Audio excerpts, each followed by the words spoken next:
sometimes I think she's a lot better at this sport than I am. So I just try to stay out of her way and let her do her thing, and she did. Whatever Coco says, that's what goes. I don't really have too much say. I try to just put her in as good of a position as I can. She has so much try and so much heart and so much ability. As soon as she walks to the ring, she is ready to go.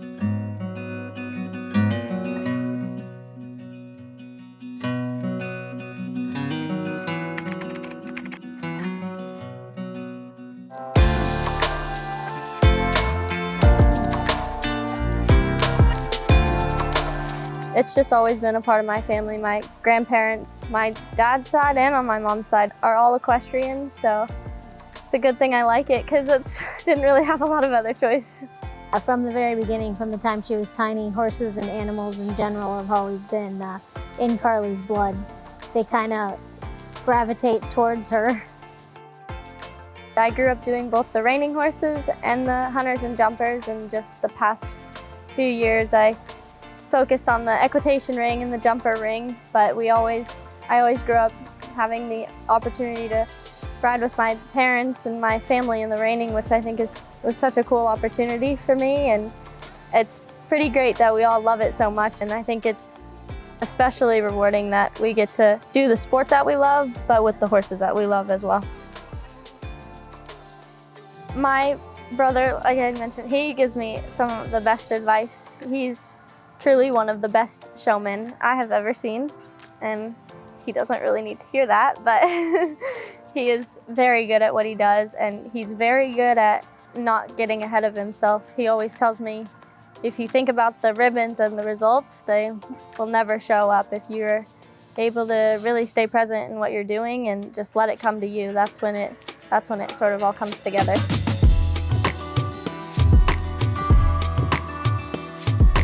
I love the part of the sport where you see the progress of it. Looking back at when I first showed my equitation horse Choco Star to those last 4 finals, it's just such a big difference, and you can see the confidence that I have at the end that I didn't really have at the beginning, and the same with my jumper now, Coco Mercedes. I was very timid to ride her at first, especially with being helped by Maclay. I wanted to be perfect all the time, but I think it's so cool to see how the partnerships grow, and that really helps me a lot to see that.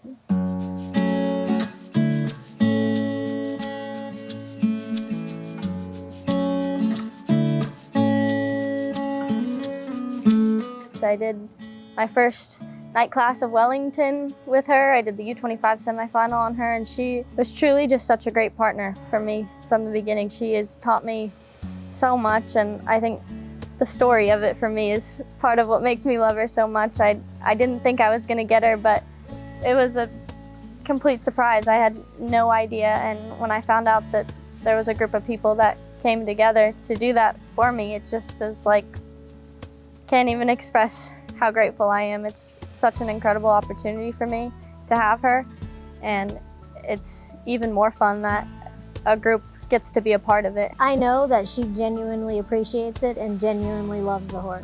A bunch of people came together to make it happen, I should say. To start with, McLean and Max gave her the opportunity to have the ride when McLean had the horse, and they kind of just hit it off right from the start, Coco and Carlee. They won 2 high classics here, champion at Devon. It just kind of went from there. And so after Devon, you know, Tom and I sat down, we knew she needed to have that horse. And so being in the world that we're in, I'm fortunate enough to know some people, and I got 9 people together, and we put together a deal where we could form a syndicate and buy her.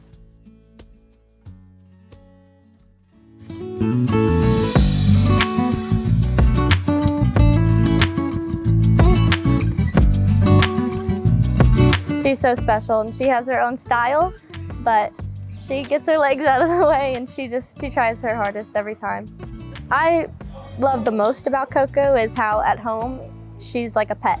She is calm and as sweet as can be. If you take her on a hand walk, you're dragging her around. You know, the time they spend in the ring is very short, but the time that Carlee spent off the ring, you know, with all of her horses, but especially with, you know, Coco, is what makes them bond. You know, she spends time in the stall, she takes her out for walks, she really treats Coco like a partner, like a member of her family.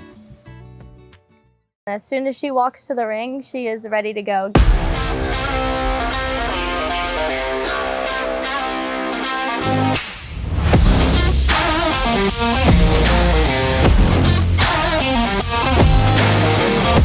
She is a fireball. She really lights up. She has a little rocket ship on her bonnet, and that is a good description for her, for sure.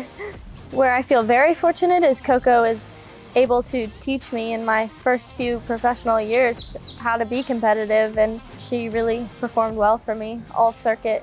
She goes on the grass great, and the indoor, and then back here in the international ring, and she's really just tries her best each time. She usually gets out before her class so she can just take a breath, and none of that really ever seems to work too well because she always picks up at the ring, but I love that part of her. I don't mind that at all. I like that she has that much try and that much want to be good each time she goes to the ring. Of course, he's quite special. He's very brave with a big heart, but a lot of blood, and he goes her own way. So he needs a rider that will understand that, and she found that on Carlee. So at the beginning of the season, it was just all new, and then by the end of the season, they were already doing good and getting good results. And when we hit the spring shows at Devon, one of the most traditional shows, in our calendar, she won the night class, the 25,000, junior jumper classic, and it was the beginning of everything that's happened after.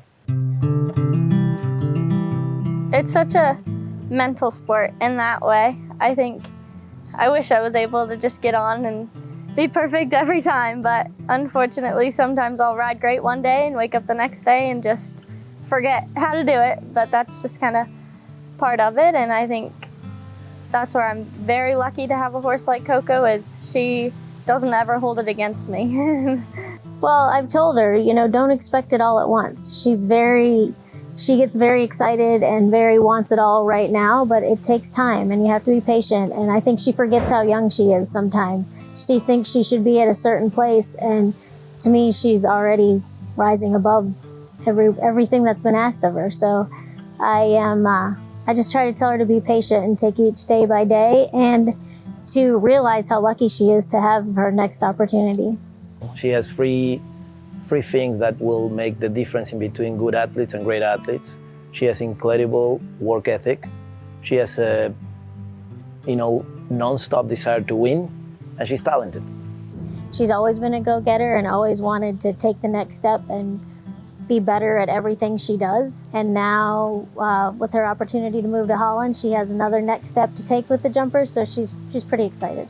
And it's just, this team has really done so much for me and allowed me to be able to take the next step, where I'll be going to Europe with Laura Kraut and Nick Skelton, and I just am looking very forward to that, and very grateful to my family and the team here at Stonehenge who have allowed me to get to the point where this is possible. I am really excited. This new opportunity that she's going through is going to be amazing for her. Laura and Nick, they're fantastic. They're a wonderful team, and she's going to do nothing but learn and have a good time. So I'm very, very excited for her, because our job as trainers, mentors, is to provide with those opportunities or to support when they come along. So I'm very excited for her. She's a member of my family, so I'm going to miss her very much, but I'm going to be cheering her along.